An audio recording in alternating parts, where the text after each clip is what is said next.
And now, your Midday Ark-La-Miss news update. Good afternoon and thanks for tuning in to NBC News Daily. I'm Jen Levat with your Midday Ark-La-Miss update.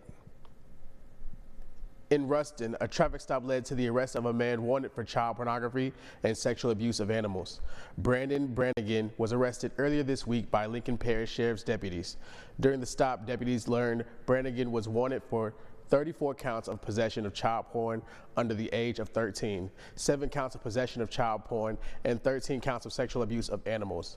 Brannigan was booked into the Lincoln Parish Detention Center and is being held on an $875,000 bond. And the Monroe Police Department needs your help to find 3 people wanted for second-degree battery plus other crimes. Their names are Christopher Dean, Wadarius Ellis, and Kadarius Ruff. If you know their current whereabouts, please call MPD at 318-329-2600 or Crime Stoppers of North Delta at 318-388-2274, cash. In the courts, a Catahoula Parish man is set to start trial in Arkansas this month. Christopher Palmer is accused of driving to Paris, Arkansas to meet a teen he'd spoken with on Snapchat. He's charged with sexual indecency with a child and traveling to have sex with a minor. He has pleaded not guilty to both charges. Court proceedings have already been delayed 6 times as his defense team asked for more time to prepare. Now the trial is set to start July 25th at the Logan County Courthouse.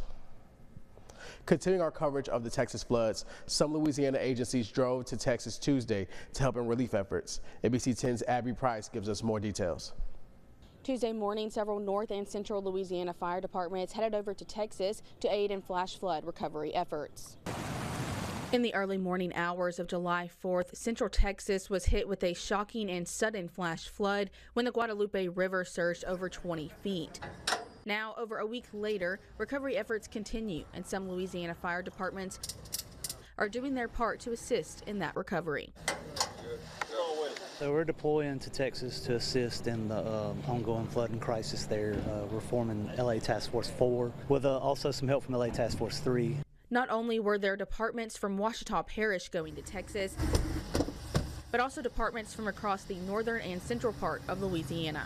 We're made up of departments from West Monroe Fire Department, Monroe Fire Department, Ouachita Parish Fire Department, Alexandria Fire Department, and Shreveport and Caddo Fire Department. We're supported by Louisiana State Fire Marshal's Office for our ongoing mission, and then we're going to be helping them with their incurring problem over there. And you know, they got a lot of guys that are getting worn out, so we're going over there to kind of help them out a little bit. You guys got all your personal stuff, all your clothes? Sam says they didn't know just yet what their specific jobs will be in the recovery process, but he says their ultimate goal is to help wherever they are needed. Everybody, come in.